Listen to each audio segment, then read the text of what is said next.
I'm watching this movie, and I'm like, where did the comfort level finally come in for you guys? Because this is a lot of naked. It's a whole lot of naked. Yeah. That part never was embarrassing to either of us, I don't think. I think the first thing that we did was create like a climate of respect and an idea that we were in it together. Because I was really naked, as much as I could possibly be without passing the realms of good taste. So nobody felt, I think, exploited. It didn't feel like an exploitative environment. It was two people going after comedy as hard as they could. Nice. Well, what about you? Because this isn't usual fare for you. Yeah, I know. Jason's usually the one who gets naked Yeah. in his movies. I mean, look at. I feel like my butt's been seen. Everybody knows what my butt looks like. I'm a girl. I go to photo shoots and I'm half naked half the time. You know what I mean? It's not like I wear bikinis. I grew up in California. To me, it wasn't really about exposing something that I didn't feel that hadn't been seen. You usually see the top of my butt crack or the bottom of my butt crack, depending on what I'm wearing. Now, you get to see them fully connected. So, you know what I mean? It's like I really felt like it wasn't that big of a deal. But what we're suggesting happens, and we don't really ever show it really happening. We never see either one of us full frontal.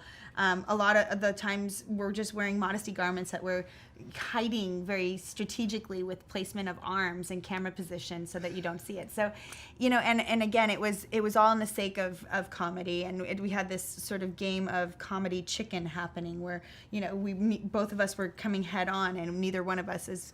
Jason points out we're both fairly competitive when it comes to that we just wanted to meet each other head on it. So, now I gotta say, I had nightmares when I first discovered my father's Joy of Sex book. Really? Yes.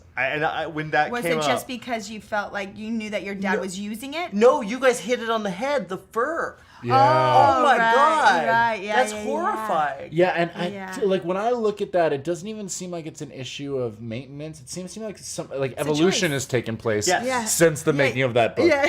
Do you know what I mean? True. Yeah. That's so funny. Right? Well, I think an evolution of manscaping and grooming. Yeah, I mean, I don't even think I'd be capable, is what I mean, of growing the kind of... No, you would be. That's just a lifetime. That's just a never having trimmed. It's like it's like so a little when people have their daughter and they go, I'm never cutting her hair, and the child's like 4 years old and their hair is all the way down. You're like, wow, that kid has a lot of hair. You're like, how it must grow really fast. You're like, no, they've just never cut their hair. Now imagine that kid 20 years from now having never cut their hair. They're really gonna have a lot of hair. Right. Yeah. I feel like the Joy of Sex is just a representation of people who have never done a trim. Not a thing. Not a thing ever. So never even considered it. Right. That's what man was meant to look like.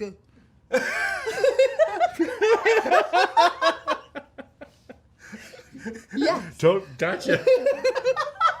Because Bridesmaids. I mean... Thank you. Oh my God. I love that performance so freaking Thank much. you so much.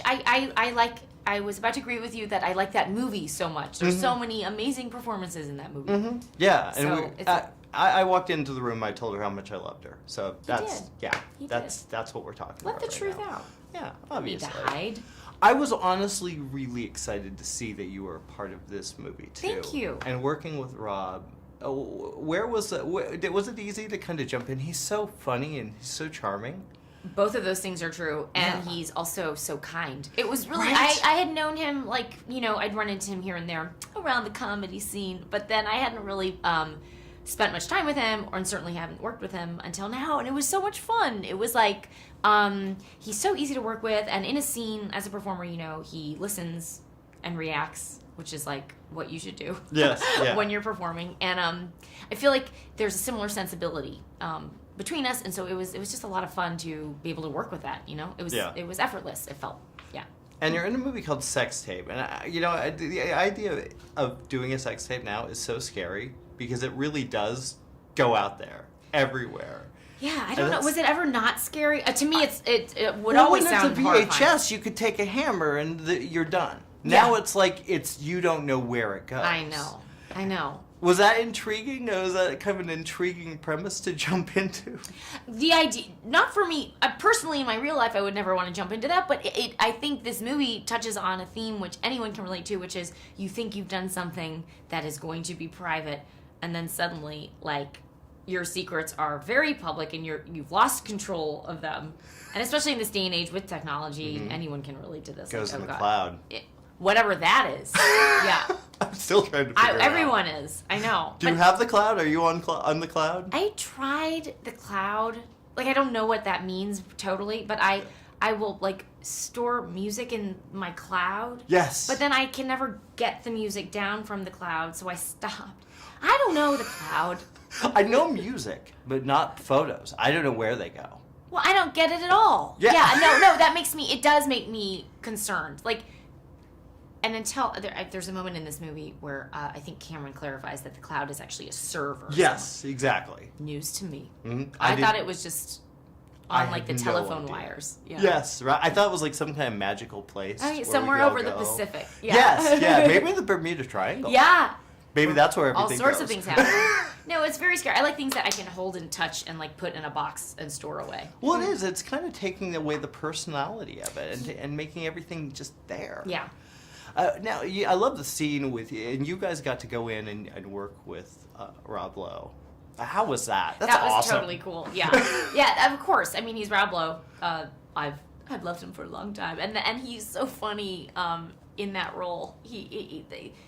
When he takes off his shirt and he has all of these tattoos and he like starts blasting this like heavy metal music, it was like, again, everything that came out of his mouth, I just laughed at. It was really funny.